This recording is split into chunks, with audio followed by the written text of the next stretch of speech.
All right, now we want to look at a plan for teaching. And again, as I mentioned at the beginning, it's our legal duty number one is you to have a plan and be organized.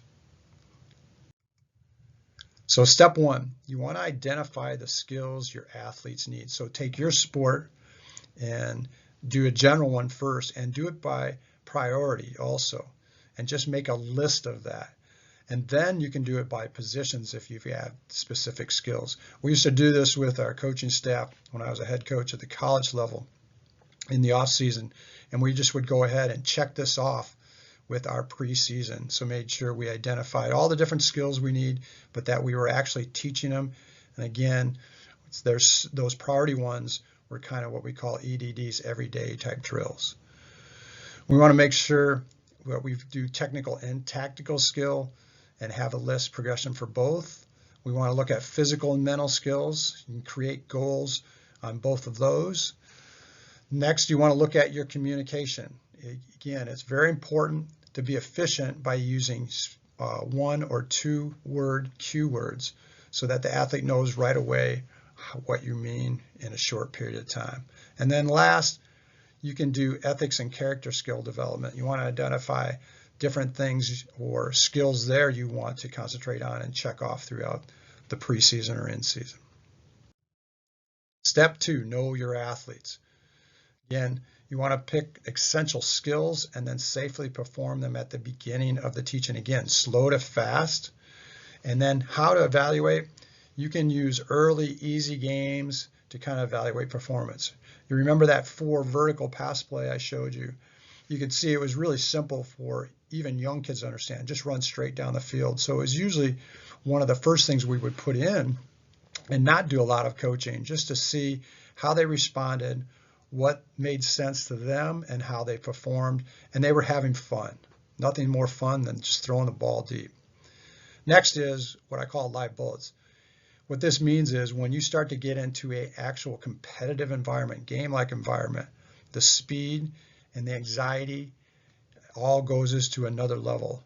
So someone can perform really well in practice, but then when we start to get into a completely game-like competitive environment, that can change. So we've got to evaluate that as well. And then last, tactical skill assessment. Real simple way to do these skills, these technical skills, is this is something you can do pre and post testing. You can do in the off season again, because you're not asking decision. It's those basic fundamentals of the skills and techniques that the athletes need to perform well in your sport.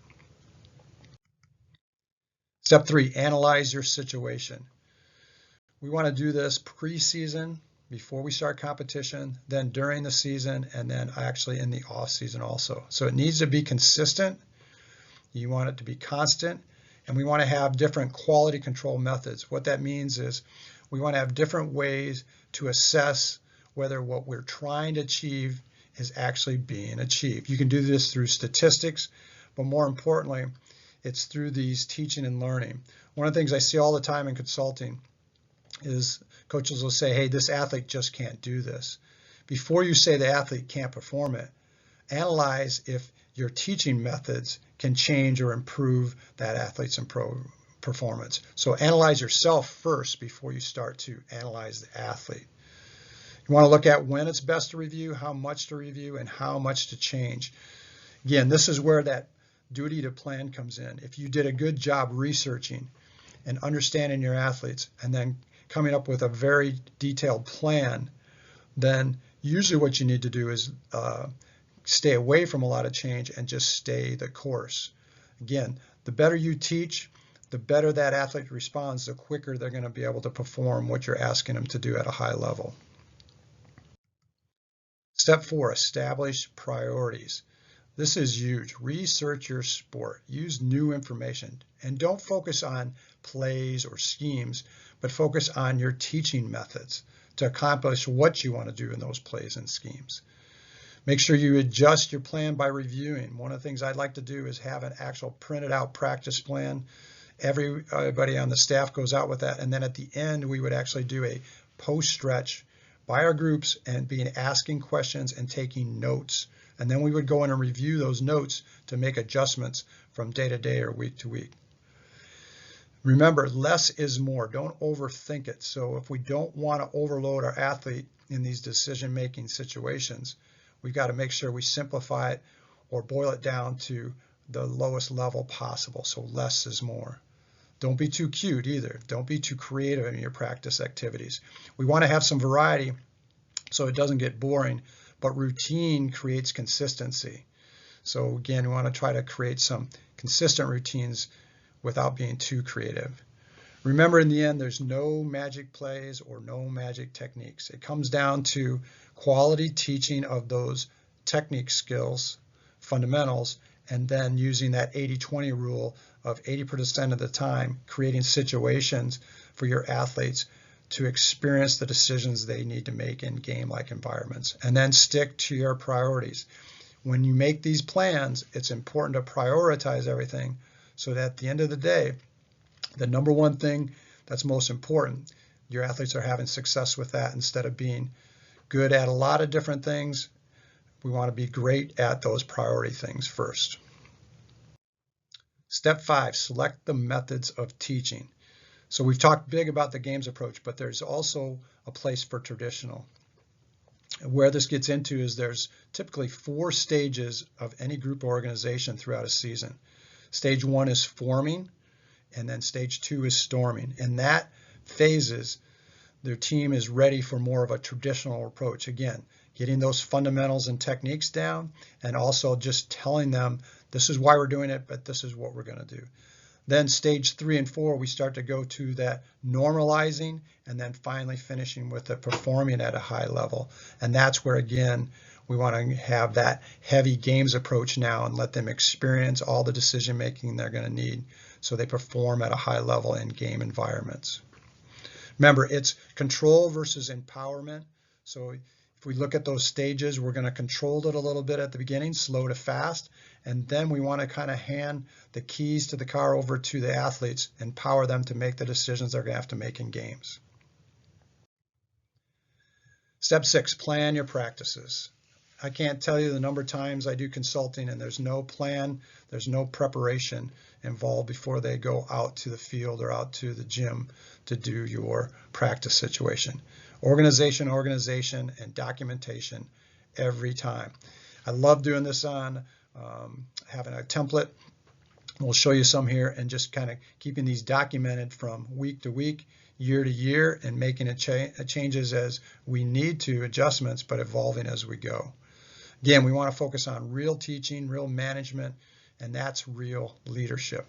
Some great examples here are role models. Eddie Reese, University of Texas, retired swim coach there, over 40 years, incredibly successful, numerous national championships, and then coaching our Olympic teams. Some great examples and great role model. All right, so let's kind of do a workshop here, and it's a practice lesson plan design. What we want to do is design the drill and daily lesson plan. I'll show you the template here next, where you use these 3 things. Try to use a games approach, try to use some concept holistic teaching, whole part whole, and then use both technical and tactical skill development. Trying to lean a little heavier, again, that 80-20 rule towards tactical skill development. Let's take a look. So here's just a simple template for example. Don't have to use this, but you can see we've got our time on the left there in the middle. Then there's drill names, again, so you can be efficient. Those are kind of that keyword mindset.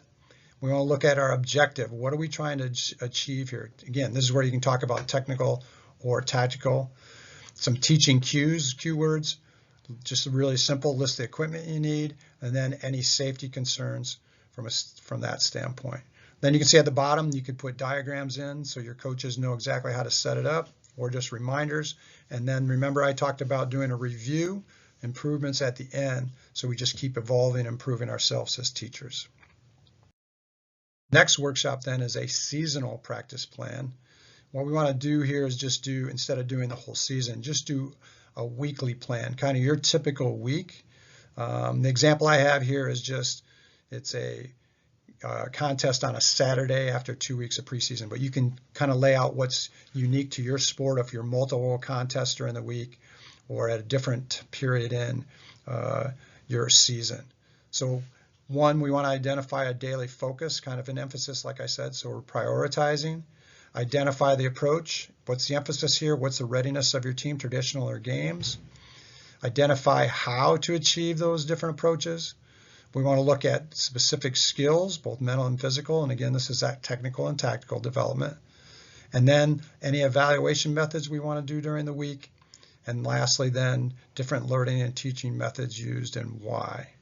Again, adjust this to the specific needs of your sport. Let's take a look.